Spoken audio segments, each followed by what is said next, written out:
results continue to come in for key races across the inland Northwest. Tonight, we look at the latest numbers in the Spokane City Council races. Rain and mountain snow dominate the forecast in the coming days, but by the weekend, we're talking the return of a little bit of sunshine. Still seeing positive growth for Spokane, just at a slower pace. Greater Spokane Incorporated presented its economic forecast for 2026. We highlight the key takeaways and concerns for Spokaneites tonight. Good evening and thank you for joining us for KREM 2 News at 5 tonight. I'm Mark Hanrahan. A Spokane holiday tradition will not brighten the South Hill this season. The Friends of Manito canceling its annual Holiday Lights show at Manito Park. KREM 2 Shannon Mowdy is getting answers as to why. On a rainy fall day, the streets near Manito Park are mostly quiet. Mostly. People like Charlie are hard at work prepping for winter, though that's not the case over at the park, which will stay dark this holiday season. Like 5 hours of traffic for the Christmas lights, and that probably could be a little bit of an issue for the people that live here. That's one reason Friends of Manito says it canceled its 5-year-old Holiday Lights show. It's nice to have a 2-week event. President Bob Young says it came to a choice. Fund the resource-heavy event. We have to look at the long term. Or pay for year-round maintenance for the park. We're donating over $100,000 to buy new boilers for the conservatory, because if a boiler goes out, we're going to lose everything in the conservatory. So that's what we're really doing. This cancellation comes a year after some major changes to Manito's light show. 1 million lights were set up in a new location here at Duncan Gardens, condensing the setup to a walkthrough only event for 2024. At the time, Friends of Manito said this was an effort to cut back on stress to neighbors and cut down on the workload for volunteers. All those people, cars, whether they were driving through the park or just parking on the streets, was a problem for a number of neighbors. A problem, Young says, for conserving the park itself. Environmental impacts were also a deciding factor for the cancellation. Neighbors like Tracy Donahue, who didn't want to go on camera, say they're not surprised the popular event caused issues for some. At first, it was kind of shocking because there was so much traffic, but we got plenty of warning, so we just knew, be back in your driveway by 4 p.m. or don't come home until after 8. Though her own family worked around it and worked it into their own Christmas tradition. Making the best of it and then having an excuse to do something Christmassy. And we would have gatherings where people would come over for dinner and then we'd walk over there. She's sad to see the lights go dark, as are other neighbors we spoke to. Though Charlie thinks this year, the Christmas spirit should just be spread around. For the people that want to look at Christmas lights, decorate the malls and have them walk through the malls. Or just quit making your houses look so cool with Christmas lights. There you go, there's your answer. The group says it'll revisit the concept for Manito Lights for 2026. Shannon Mowdy, KREM 2 News. The holiday lights in Liberty Lake are also canceled this year. This is video from last year. Organizers say they were not able to reach an agreement with the city of Liberty Lake. Organizers were not able to supply the manpower needed to run the event. They added that neither was the city, so they had to cancel the event. Let's switch gears and get our first look at the forecast with Chief Meteorologist Jeremy Legoo standing by in the Outdoor Weather Center. Jeremy, no rain jacket this time. No, it's not raining, but Mark, how am I supposed to follow 2 stories about no Christmas lights?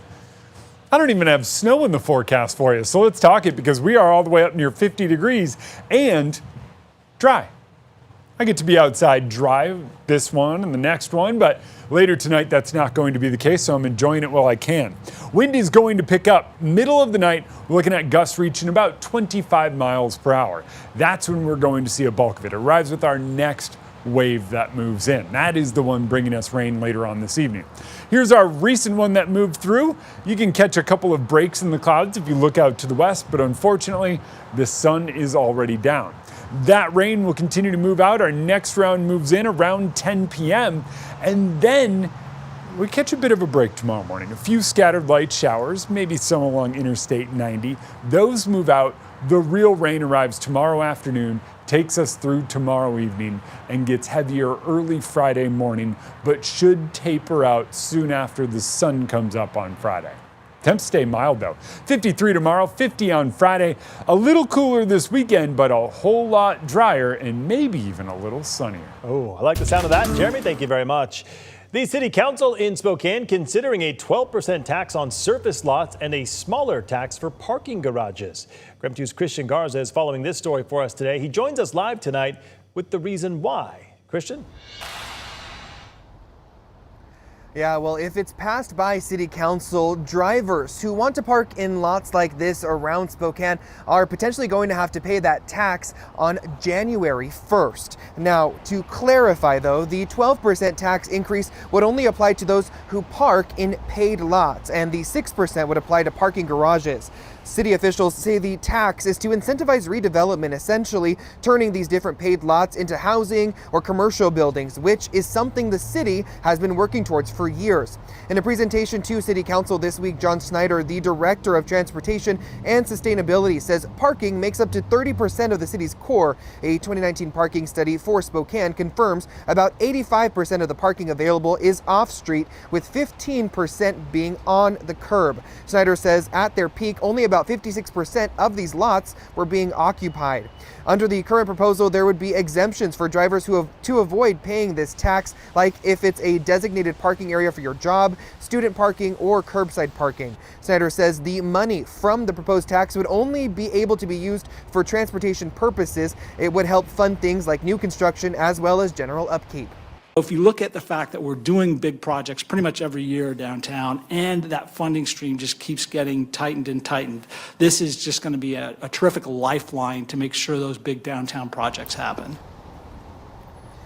While Snyder was unable to talk on camera, he did send me a statement about the proposed tax, saying in part, Spokane has seen record number of new building permits and we are looking to keep up that momentum. This approach has been suggested by several planning processes that cite the need to reduce the amount of surface parking lots in the downtown area to improve safety and quality of life. Now in the proposal, it says privately owned parking lots could qualify for that lower rate of 6% if the owner has an accepted building permit with the city to eventually redevelop that lot. Now, City Council is expected to vote on the proposed tax on November 17th.